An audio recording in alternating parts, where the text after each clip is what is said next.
참 별건 데 다 돌아다니죠. 예. 이제 또 다 회사 다른 곳도 이제 또 어쩌면 또 저희가 규모가 되게 저희 본부가 규모가 커져서 몇 달 후면은 옮길지도 모른다는데 뭐 여튼 제가 다양한 구경을 시켜드리겠습니다. 그래봤자 제 얼굴이 다지만 예 그렇습니다. 예 요즘 날씨가 이제 일교차가 엄청 커집니다. 풀린다고는 하는데 아침에는 똑같이 춥거든요. 근데 낮에는 이러고 싸매고 다니면 저 코트 보셨죠? 싸매고 다니면 땀이 납니다. 예. 감기 모쪼록 예. 다들 조심하시기 바라고 저희도 지금 팀 자체가 막 그래서 여튼 그런데 오늘은 저번에도 아마 작년 언젠가쯤에 한번 언급한 적이 있던 이야기고요. 아시는 분들도 계실 거예요. 근데 우리 되게 꽃다운 나이에 30세 꽃다운 나이에 갑자기 요절을 한 거나 다름없죠. 갑자기 사망한 우리 예뻐졌다 연애할래 막 이런 거 불렀던 가수죠. 박보람 씨가 제가 이제 알코올 중독에 관해서 이렇게 검색을 해보다가 급성 알코올 중독이라고 이렇게 그 예전에도 소개한 적이 있어요. 한번 찾아보시고 급성 알코올 중독 사망 원인이 급성 알코올 중독이라고 알고 있었는데 그 급성 알코올 중독이 되려면 최소 제가 그때 영상에도 설명드렸지만 최소 2병 이상은 때려 넣어야 이게 급성 알코올 중독이 돼서 막 마비가 일어나는 거죠. 그래서 이제 사망에 이르게 되는데 그런데 알고 봤더니 그날 사망했던 당시에는 한 병밖에 소주 한 병 정도밖에 마시지 않았다는 거예요. 그런데 알고 봤더니 이 박보람 씨가 평상시에도 술을 되게 많이 자주 드셨었고 그리고 가족력이 있으신 거예요. 아버지도 술 엄청 드시다가 간 경화로 돌아가셨나? 어디 갔어? 여튼 간 경화로 돌아가셨나 그렇고 어머니께서는 박보람 씨 어머니께서는 간암으로 그러니까 유전자 자체가 간이 그렇게 좋지 않은데도 불구하고 술을 그렇게 마셨던 거예요. 그래서 박보람 씨 아버지도 술 문제 때문에 되게 박보람 씨가 제가 찾았던 사진 원래 추스케 나왔던 당시에도 그 이야기를 했어요. 자기가 고생했던 이야기를 했는데 이게 유전을 무시 못하는 게 저 같은 경우에도 저희 아버지가 매일같이 술 취한 모습만 보여주셨지만 그럼에도 그렇게 해서 가정이 다 파탄난 거를 제가 제 눈으로 봤음에도 불구하고 저는 술을 낙으로 살았잖아요. 저는 오히려 당시에 아버지가 크게 잘못했다고 생각하잖아요. 술 마신 건 나빴지만은 근데 그러니까 아버지가 그렇게 망가지는 모습이 멋있어 보이지도 않았음에도 불구하고 그냥 그렇게 마셨거든요. 근데 박보람 씨도 결국에는 아버지 때문에 박보람 씨 아버님이 그렇게 술 문제로 그렇게 갔음에도 불구하고 자기 자신조차도 그리고 보통 제가 또 이제 상담을 받아보잖아요.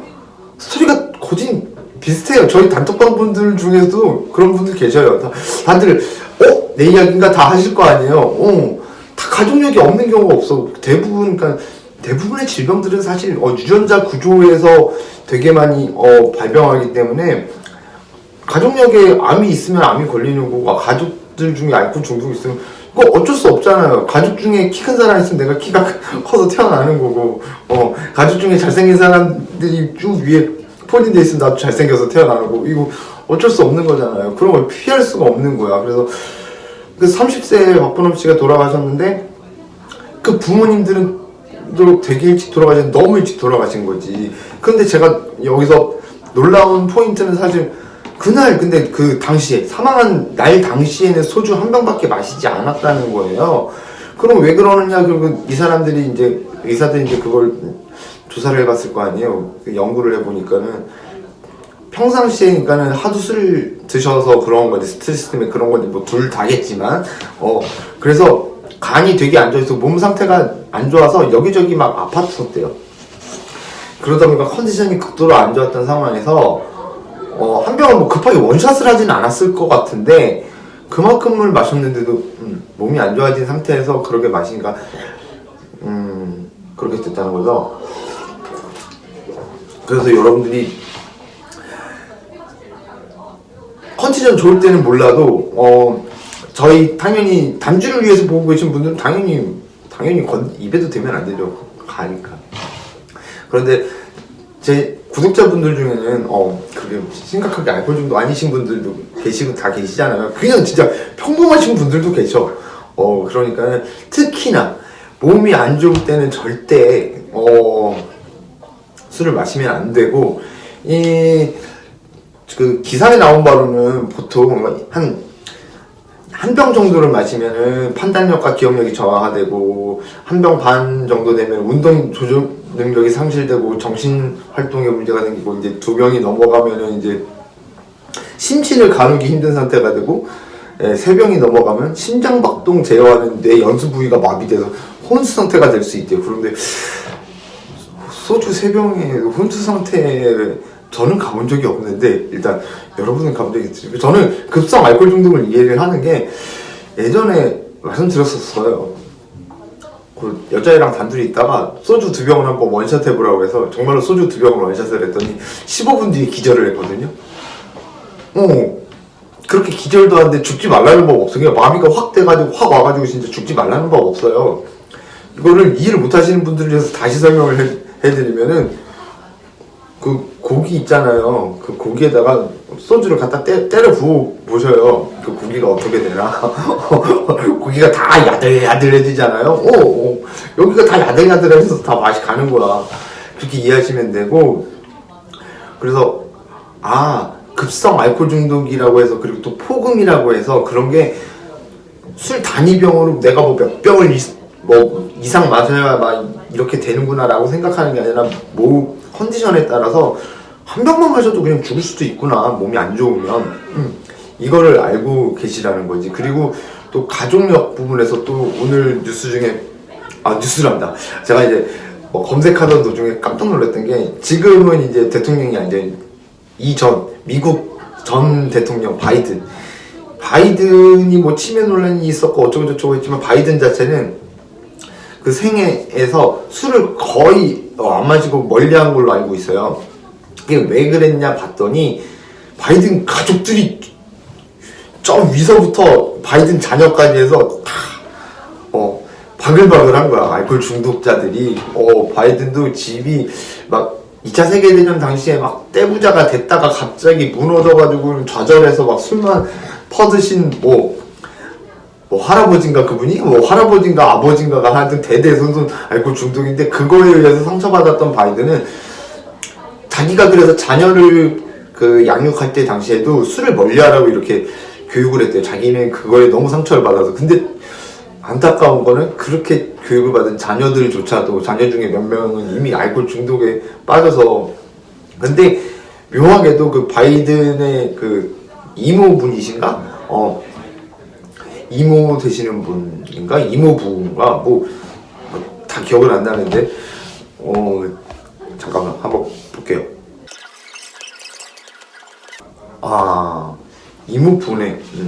이모부께서는 사업적 수완이 되게 좋아가지고는, 다들, 사업 망하고 술에 쪄들어 사셨던 분들이 그 이모부에 얹혀서, 바이든의 이모부에 얹혀서 이렇게 살고 그랬다는데,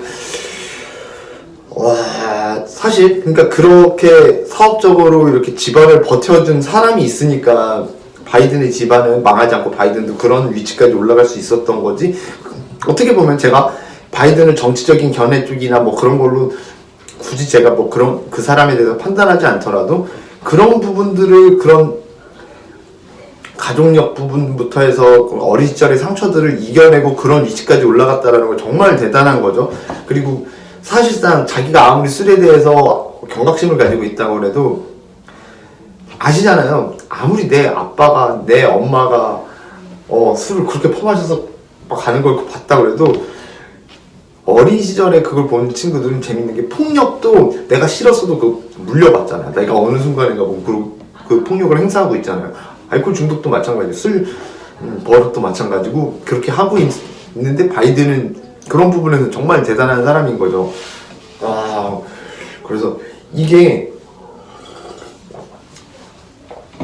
그러니까 술로 인해서 벌어지는 문제들이 정말로, 그러니까 일상생활에서 이게 나의 눈에 이렇게 띄지 않는 것 뿐이지 정말 그냥 되게 흔하게 있는 일이고, 그로 인해서 요절하고 갑자기 사망하고, 아니면은 뭐 사망하진 않더라도 몸이 안 좋아지는 것부터 해서 몸만 안 좋아지는 게 아니라 정신적으로 충격을 먹어서 뭐 갑자기 일이 잘못되고, 내가 일하던 직장에서 어떻게 잘못되고, 그런 일들이 너무 다반사로 일어나요, 여러분. 그래서 다른 건 몰라도 우리 단주하시고 계신 분들은 내가 지금이라도 늦지 않게 술을 끊어서 다행이구나 생각하셔야 하는 거고, 그리고 이제 아직 그런 지경이 아니고 그런 지경에 갈 계획도 없으신 분들, 알코올 중독이 될 계획이 없으신 분들도 항상 염두에 두셔야 하는 거는, 술은 언제나 컨디션 좋을 때 마셔야 한다. 그리고 컨디션이 나쁠 때는, 보통 심신이 불편하면 술을 드시잖아요. 그게 결국에는 뇌세포를 파괴시켜요. 그때가 가장 안 좋아요. 어떻게 해서든지 간에 컨디션이, 기분이 안 좋든 몸이 안 좋든 뭐가 안 좋으면 술을 드시지 않으셔야 해. 이게 진짜 중요한 거거든요. 저는 생각해보면, 저는 뭐 당연히 시도 때도 없이 뭐 1년 365일이면은 한 1년 360일 마셨으니까 그런 거 없었지만은, 오히려 아프고 몸이 안 좋고 힘들고 그럴 때가 술 맛이 더 좋았거든요. 사실 그거는 미친 거죠. 술 맛이 좋았다고 느끼는 건 나의 그냥 착각이고 환상이었는데, 그냥 부르고 살다가 이제 인생 훅 갔는데, 여튼 중요한 건 역시 그겁니다. 가족 중에 그런 문제를 한 번이라도 보신 적이 있으시면은, 나 역시도 피해갈 수 없다라는 거 정말 잘 기억해 두시고, 그리고 몸 상태가 안 좋을 때는 술을 그렇게 많이 마시지 않아도 갑자기 정말 망가질 수 있구나. 저희 구독자분들 중에 되게, 어저께 제가 영상에 남겨둔 그 친구 이야기도 그렇고, 전혀 알코올 중독과는 전혀 상관없는 삶을 살다가도 컨디션 안 좋을 때 몇 번 마신 술로 인해서 기분도 그렇고 몸도 그렇고 갑자기 중독의 길로 확 빠져드는 경우가 있어요. 그게 진짜 무서운 거거든요. 막상 이제 거기 길 언저리에 내가 도착했다는 걸 느낄 때 정말 소름 끼쳐요. 무서운데 그 중간까지 가기 전까지 보통들은 모른다는 거죠. 그러니까 여러분들 정말로 무섭습니다. 이렇게 알코올이 이렇게 무서운데, 원래 위험한 게 재밌다고 사람들은 위험한 모험을 다들 즐기고 있죠. 모험도 모험인데 우리 몸을 생각해서 좀 그런 부분들 좀 잘 염두에 두시고 좀 챙기셨으면 하는 바람에서 오늘의 영상을 남겨봤습니다. 오늘도 살짝 뭔가 이거 뒤섞인 것 같긴 한데 영상 시청해 주셔서 대단히 고맙습니다.